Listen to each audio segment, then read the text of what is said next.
योगिनी एकादशी आषाढ़ माह की कृष्ण पक्ष की तिथि पर पड़ने वाली एकादशी को योगिनी एकादशी कहते हैं और इस कथा का सुनना और पढ़ना बहुत ही शुभ माना जाता है।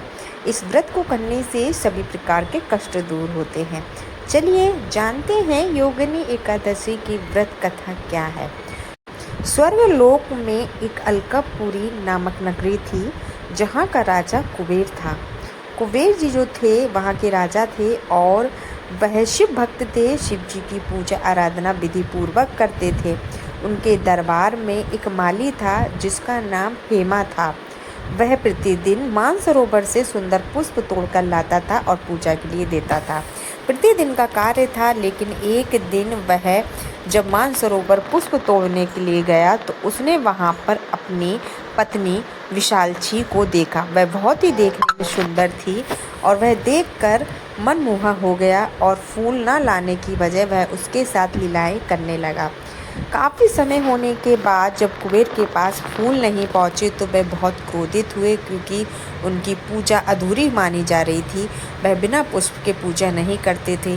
काफ़ी समय होने के बाद जब मानसरोवर में सैनिकों ने देखा कि वह अपनी पत्नी के साथ मनमोहक तरीके से लीलाएं कर रहा है, जब वह दरबार में लाया गया तो कुबेर ने उससे कहा कि तुम पुष्प नहीं लाए, इससे मेरी पूजा अधूरी रह गई और मैं बहुत क्रोध में हूँ और तुम्हें श्राप देता हूँ कि तुम मृत्युलोक में जाओगे, पत्नी के वियोग में रहोगे और तुमको कोढ़ का रोग हो जाएगा।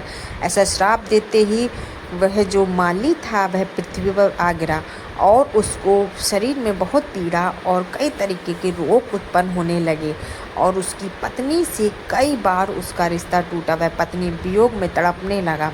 यह सब से वह बहुत परेशान होकर एक जंगल में हिमालय पर्वत की ओर चल पड़ा। वहाँ जाकर उसको एक ऋषि मुनि मिलते हैं जो यह सब देखकर अपनी आंखें बंद कर साली कल्पना को जान लेते हैं और कहते हैं कि अगर तुम इससे मुक्त होना चाहते हो तो तुम आषाढ़ माह की कृष्ण पक्ष की तिथि पर योगिनी एकादशी का व्रत करो, विधि पूर्वक कथा पढ़ो, पूजा पाठ करो।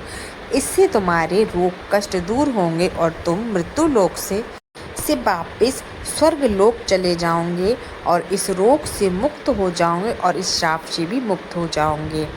हेमा नाम का जो मालिनी था उसने वैसा ही किया जैसे उसको ऋषि मुनि ने बताया था। उसके व्रत करने से और आषाढ़ माह की कृष्ण पक्ष की तिथि आने पर कथा पढ़ना, विधि पूर्वक हरि विष्णु भगवान की पूजा पाठ करी, व्रत किया, व्रत का पारण किया। ऐसा करने से उसकी मुक्ति मिली और श्राप से मुक्त होकर वह पुनः स्वर्ग लोक में वापस चला गया। तो जो भी व्यक्ति कथा पढ़ता है, सुनता है, उसके सारे पाप कष्ट दूर हो जाते हैं।